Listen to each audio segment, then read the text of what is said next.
मौन धारण करना एक बड़ी साधना है। यह हमारे सोचने की शक्ति को बढ़ाता है।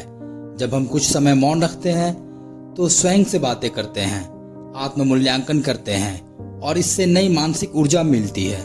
इस छोटे से उपाय से हम अपने जीवन में बड़ा सकारात्मक बदलाव ला सकते हैं। भगवान बुद्ध ने भी मौन साधना को अपने जीवन में विशेष स्थान दिया और अपने अनुयायियों को भी इसका महत्व बताया। भगवान बुद्ध के जीवन में किस तरह से मौन का विशेष स्थान था, आइए इस कहानी के माध्यम से समझते हैं। एक बार एक महान दार्शनिक बुद्ध के पास आया। उसके पास पूछने के लिए बहुत सारे प्रश्न थे। वह बुद्ध के पास आया और उनसे प्रश्न पूछने लगा। बुद्ध ने उसकी बातें सुनी और कहा, क्या तुम सचमुच उत्तर चाहते हो? यदि तुम वास्तव में अपने प्रश्नों का उत्तर चाहते हो तो तुम्हें इसकी कीमत चुकानी होगी। दार्शनिक बोला, मैं अपने पूरे जीवन अपने प्रश्नों का उत्तर खोजता रहा। मुझे कई उत्तर मिले, लेकिन हर उत्तर से नए प्रश्न खड़े हो गए। आप क्या कीमत मांगते हैं? मैं पूरी कीमत चुकाने को तैयार हूं। मैं बस अपने सवालों के जवाब चाहता हूं और इन सवालों के जवाब के साथ इस धरती से जाना चाहता हूं। बुद्ध ने कहा, सभी लोगों को कुछ न कुछ चाहिए। किसी को सफलता चाहिए, किसी को धन दौलत चाहिए और किसी को अपने प्रश्नों के उत्तर चाहिए, लेकिन कीमत चुकाने को कोई तैयार नहीं है। बुद्ध ने कहा, 2 साल तक चुप बैठो, यही कीमत तुम्हें देनी है।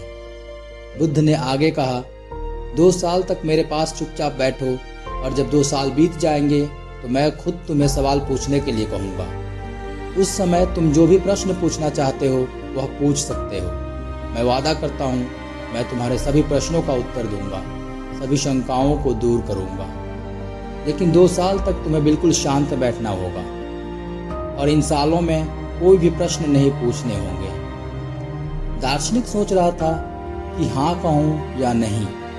उसने मन ही मन सोचा, 2 साल तो बहुत लंबा समय है, क्या तब वह मेरे प्रश्नों का उत्तर देगा?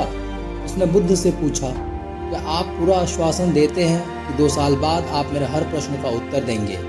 बुद्ध ने उत्तर दिया, मैं पूर्ण आश्वासन देता हूँ। अगर तुम पूछोगे तो मैं जरूर जवाब दूंगा। उसी समय एक आदमी जो पास के पेड़ के नीचे ध्यान में बैठा था हंसने लगा। दार्शनिक ने बुद्ध से पूछा, वह क्यों हंस रहा है?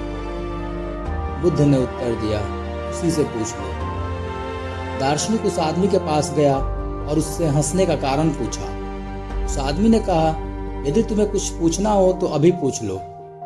मुझे भी इसी तरह धोखा दिया गया है। इन्होंने मुझे भी बेवकूफ़ बनाया, लेकिन मैं तुम्हें बता सकता हूँ कि वे सच कह रहे हैं। 2 साल बाद पूछोगे तो जरूर जवाब देंगे, लेकिन 2 साल बाद पूछता कौन है?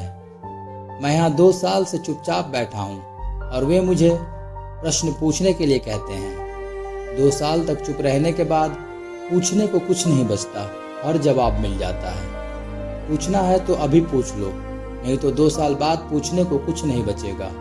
दार्शनिक उत्तर जानना चाहता था, इसलिए वह बुद्ध के पास वहीं रुक गया। वह प्रतिदिन चुपचाप बैठा रहता। वह समय का ध्यान भूल गया था, क्योंकि जिनके विचार धीमे हो गए हों उन्हें समय का ज्ञान नहीं रहता। लेकिन बुद्ध को ठीक समय याद था। जब 2 साल पूरे हो गए, बुद्ध दार्शनिक के पास गए और बोले, अब तुम कोई भी प्रश्न पूछ सकते हो। जैसा कि मैंने वादा किया था, मैं प्रत्येक बात का उत्तर दूंगा। क्या तुम्हें कुछ पूछना है? दार्शनिक हंसने लगा और बोला, वह आदमी सही कह रहा था। अब जब मैं 2 साल से बैठा हूँ तो मेरे पास पूछने के लिए कुछ नहीं बचा है। आपके सानिध्य में चुपचाप बैठे रहने से ही सभी प्रश्नों के उत्तर मिल गए हैं।